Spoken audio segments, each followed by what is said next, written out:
साथ एक बड़ा पैनल जुड़ रहा है। हमारे साथ बीजेपी की तरफ से आशीष अग्रवाल जी, कांग्रेस की तरफ से भूपेंद्र गुप्ता जी और इकोनॉमिस्ट कपिल होलकर जी, अर्थशास्त्री भोपाल से हमारे साथ तीनों मेहमान जुड़ रहे हैं। तो छत्तीसगढ़ से इस वक्त हमारे साथ बीजेपी की तरफ से श्रीचंद सुंदरानी जी, कांग्रेस की तरफ से नितिन भंसाली जी और वरिष्ठ पत्रकार मृगेंद्र पांडे जी हमारे साथ जुड़ रहे हैं। मैं आप सभी मेहमानों का बहुत बहुत स्वागत करता हूं। नितिन जी, आपके पास आ रहा हूं। नितिन जी, भिखारी की तरह राज्य सरकारें क्या केंद्र की तरफ खड़ी हो गई हैं? केंद्र से आस है। वैसे भी जीएसटी की राशि दी जाए, ये मुख्यमंत्री ने भी इस बात का कई बार जिक्र किया है। कल ही उन्होंने मांग की कि उम्मीद करते हैं इस बजट में 5800 करोड़ की जीएसटी की राशि जो हमारी बची हुई है, वो 5800 करोड़ की राशि हमको जल्द जारी की जाए। वो राशि आ जाती है तो बहुत हद तक सहूलियत हो जाएगी।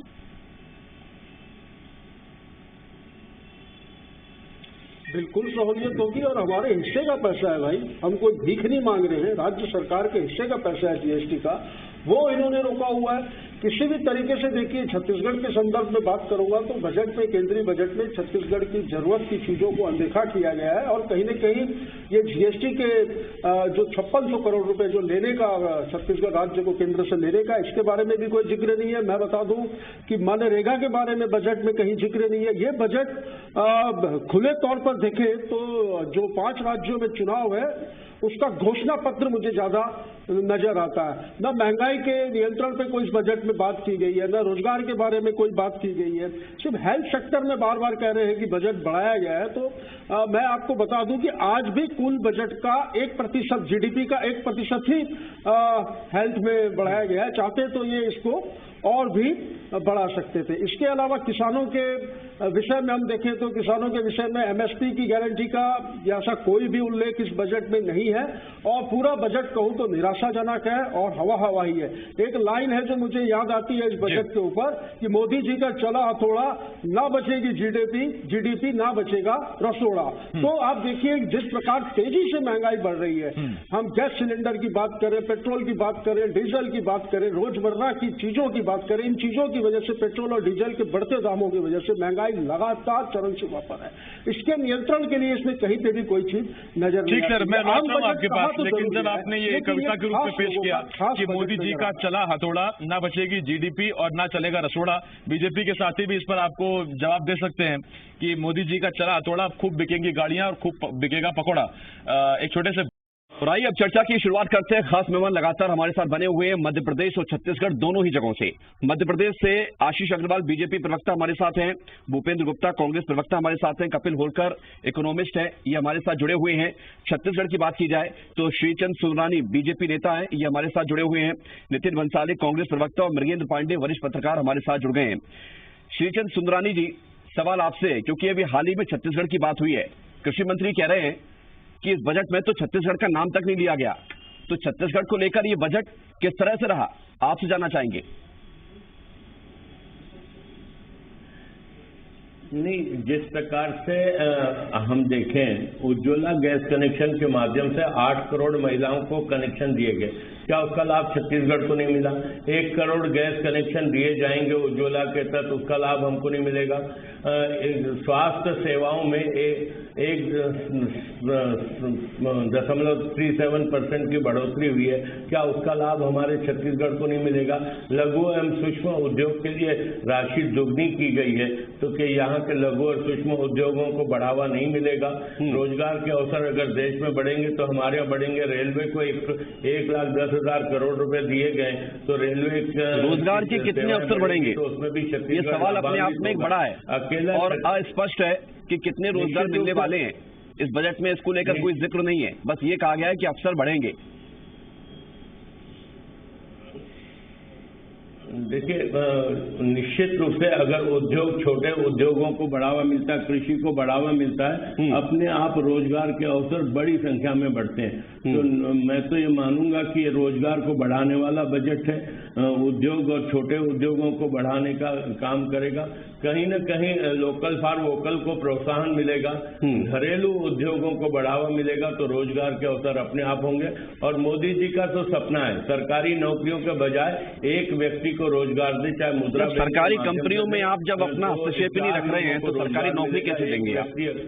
विनिवेश को बढ़ावा देने को लेकर ये बजट में साफ साफ तौर पर कहा गया है, सारी बातें जानकारी हैं पब्लिक डोमेन में।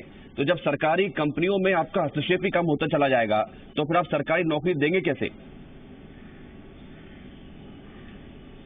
नहीं, सरकारी कंपनियों में हस्तक्षेप कैसे खत्म होगा? मान लो एयर इंडिया की बात करते हो, घाटे के हैं वो। ये एयर इंडिया सिर्फ एक कंपनी को आप लोग पकड़ के क्यों बैठ गए हैं? निश्चित रूप से मैं लौट रहा हूँ आपके पास श्रीचंद सुंदरानी जी, मैं आ रहा हूँ आपके पास। कहीं ना कहीं लीकेज बंद करना भी देश की अर्थव्यवस्था और जो कंपनी आपको फल दे रही है, जो फ्रूटफुल कंपनी है, रेलवे में तो 1 लाख मृगेन पांडे जी, रेलवे को बढ़ावा देने के लिए तो 1,10,000 करोड़ का प्रावधान पूछना चाह रहा हूँ। श्रीचंद सुंदरानी जी, आप कह रहे हैं कि जो लीकेज है उसको आप खत्म कर रहे हैं, लेकिन जहां पर फल लदे हुए थे, गुच्छे लगे हुए थे, उन कंपनियों को भी तो आप विनिवेश कर रहे हैं, वहां कौन सी लीकेज है? तो आप ये क्यों नहीं कहते कि आपके पास पैसा नहीं बचा?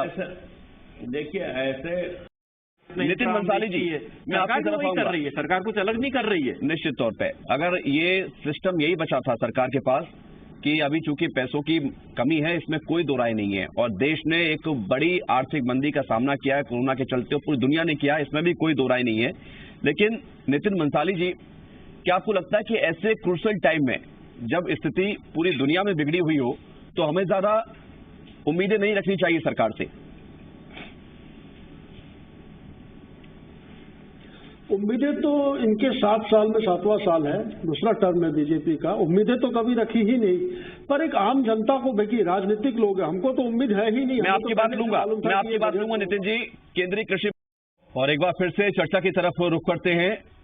नितिन बंसाली जी, सवाल आप पर अधूरा छोड़कर गए थे कि उम्मीदें इस समय में ज्यादा करना क्या सरकार से बेईमानी है, या जो कुछ हुआ है वो जैसी उम्मीद थी वैसा ही हुआ है?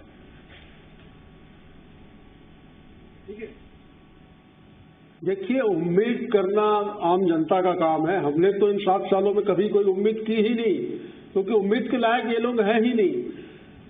ये कहते थे कि सबका साथ, सबका विकास, कॉरपोरेट मित्रों का साथ और जनता से विश्वासघात। ये बजट इसी तरीके का पूरा प्रतीत हो रहा है।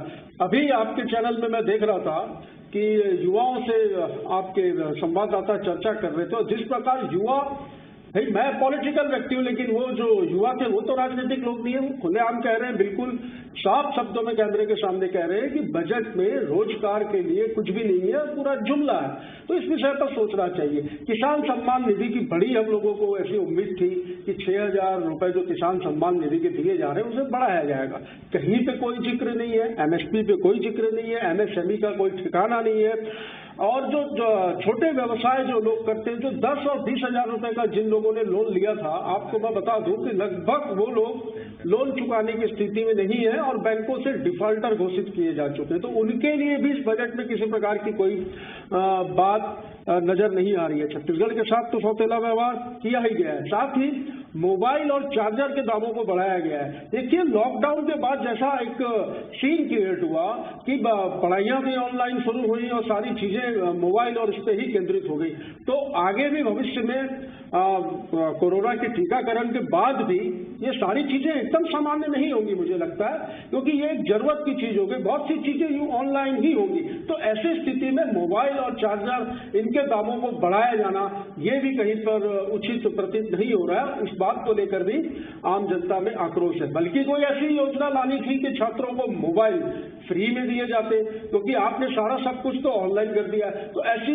कोई स्कीम न लाकर उल्टा और मोबाइल और चार्जर और इन इलेक्ट्रॉनिक आइटमों के दाम बढ़ा दिया जाना, इससे और भी ज्यादा भयावह स्थितियां इस देश में निर्मित होंगी और कहीं पे कोई उम्मीद करने जैसा कुछ नजर ही नहीं आता। और मेरी नजर में यह बजट हवाई बजट है और इससे आम जनता में जी के पास शायद आवाज नहीं जा रही मेरी। ये आम बजट। मृगेन पांडे जी, ये बताइए कि 10 में से कितने नंबर आप देते हैं इस बजट को, और क्या ये कुछ राज्यों में होने वाले विधानसभा चुनाव को देखते हुए तैयार किया गया बजट लगता है आपको, या वाकई में सर्वांगीण विकास इस बजट से संभव है? ठीक है, यानी कि सबको रोजगार मिलेगा, सबको नौकरी मिल जाएगी। शुक्रिया आप सभी का, बहुत बहुत धन्यवाद हमारे साथ इस चर्चा में हिस्सा लेने के लिए। तो बजट आ गया है और ये बजट अब आम लोगों के पब्लिक डोमेन में है, वो देख सकते हैं, जान सकते हैं कि उनके लिए क्या सरकार ने किया है। अगला 1 साल कैसा रहने वाला है, देश का बजट क्या होगा, आपके किचन का बजट क्या होगा, आपका जेब का बजट क्या होगा।